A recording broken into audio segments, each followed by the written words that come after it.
Hari Om and welcome. This is Yamuna Devi. I'm so happy to be here with you today. Thank you for being here.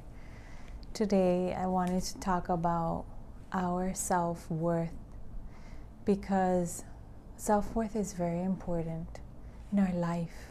Valuing yourself, appreciating yourself, loving yourself. Because sometimes when we go through many difficulties, we start associating ourselves with that difficulty. We start believing that we are that difficulty.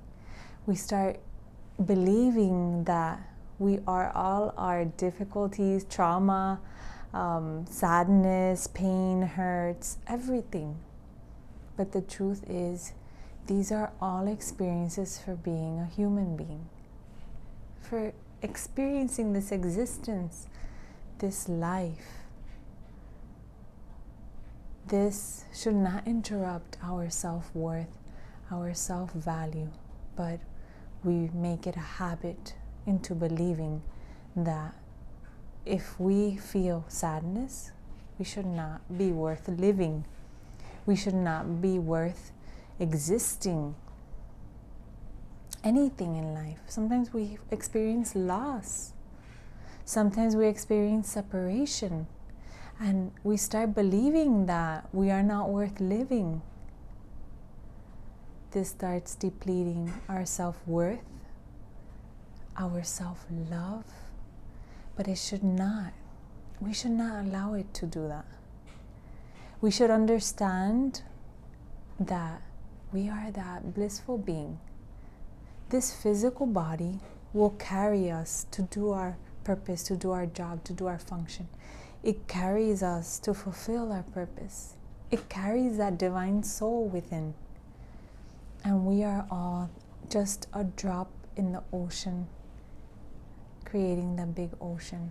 Each one of us, we just change form.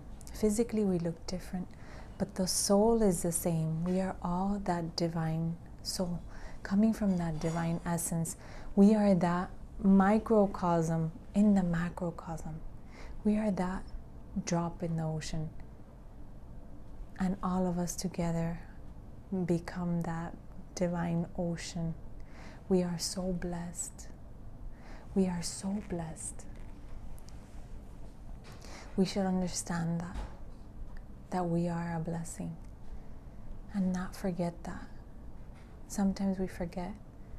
Sometimes we let life happen, life get in the way, and these situations start covering what is real. What is real is that experience of peace, that experience of joy, that divine experience within. And I have seen oftentimes we start depending on others, family, loved one, children, for our happiness. And when that person goes away, we become empty. And it should not be like that. We can experience that complete, that wholeness, even with family, even with loved ones, even with children. And even if they're away, experience that completeness, that wholeness. Not to lose yourself in any situation, not to lose yourself in any relationship. The greatest relationship we have is that relationship with the divine. That is the greatest relationship we have, and we should maintain it. How do we maintain that practice, that relationship? Communicating, prayer, meditation, dedicating to yourself, taking care of yourself, loving yourself, not neglecting yourself. Loving yourself means taking care of yourself. And appreciating yourself means taking care of yourself, loving yourself, self-love, valuing this precious life that has been given to you because you deserve it, because you are a blessing. Don't allow circumstances to change you. Don't allow circumstances to affect you. Don't allow circumstances to make you neglect yourself and lose your value. You are worthy. You are a loving person. You are lovable. You deserve happiness. You deserve peace. But that peace, that happiness comes from within. Don't negotiate your peace of mind. I tell people, don't negotiate your peace of mind. You can negotiate your food, your money, your home, your things, but never negotiate your peace of mind. Peace is yours. Peace is within you. Once you tap into that space, once you tap into that truth, you will understand that everything is an illusion. We are just actors in this play of life. We play many roles, and we have to play roles because that is how we learn, we grow, we enjoy life. That is how we understand this experience as a human being. By playing these roles as a mother, sister, wife, husband, friend, co-worker, so many roles we play in this life. These are all blessings. These are all blessings to learn, to appreciate this vessel, this vehicle, this car, this body that has been given to us. One thing I want to mention is, regardless of all the difficulties that you've had, let us put that in the past. Those are things of the past.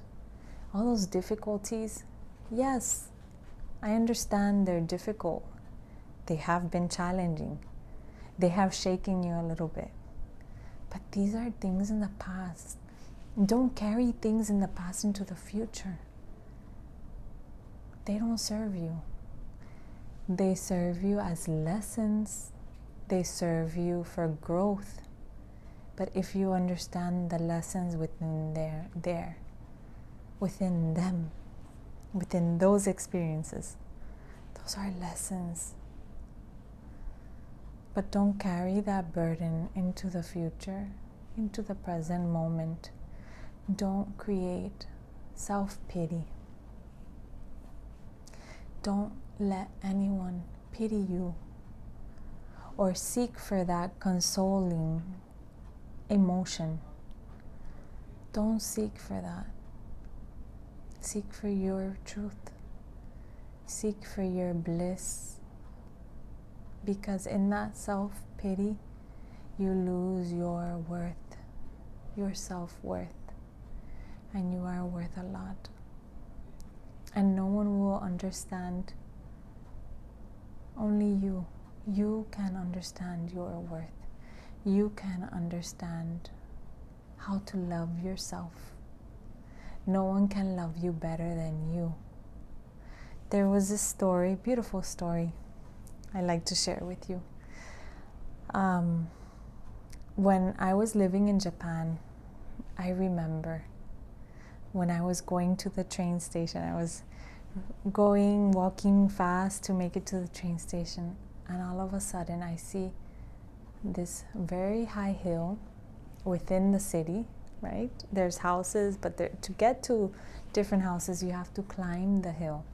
Very tall hill. I mean, it will probably take 10 minutes, normal pace, to climb that hill.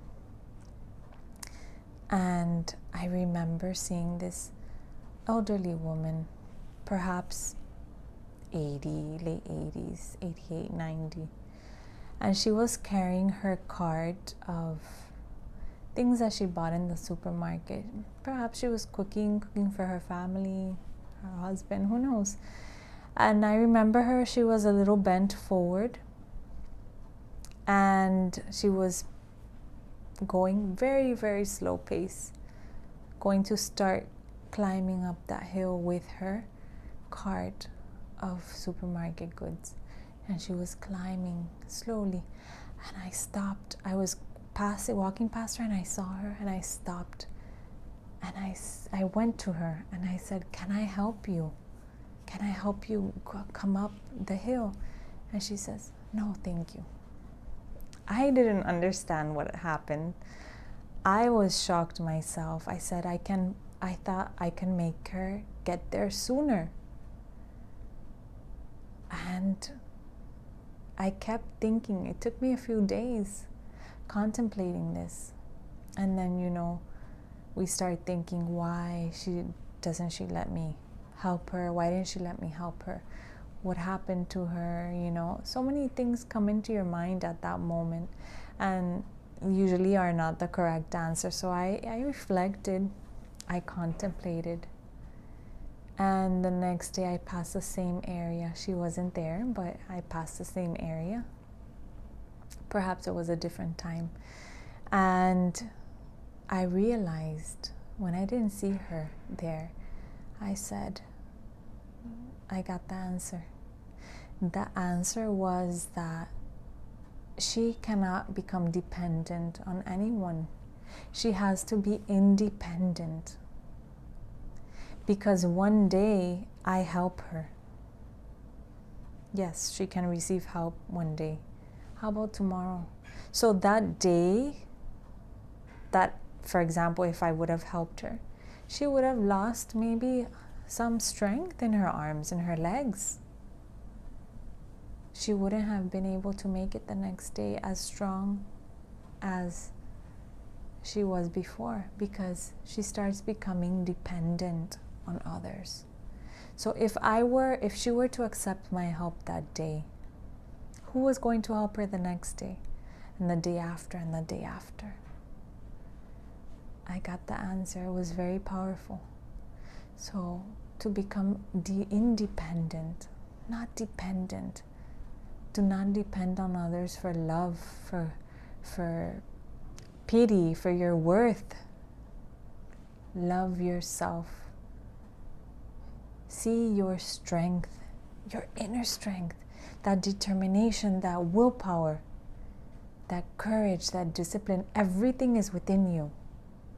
It was within that woman, and I appreciate her gift. Beautiful, beautiful gift, beautiful lesson.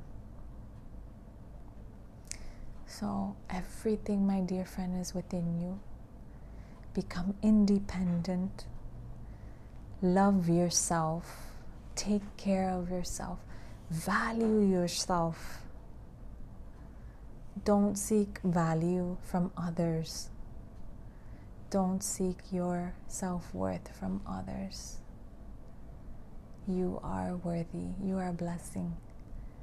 And you deserve to know that. Love yourself first. Prioritize yourself. And be happy, happy, happy. Thank you so much for being here. Hari Om. Lots of love and blessings. Hari Om. Thank you.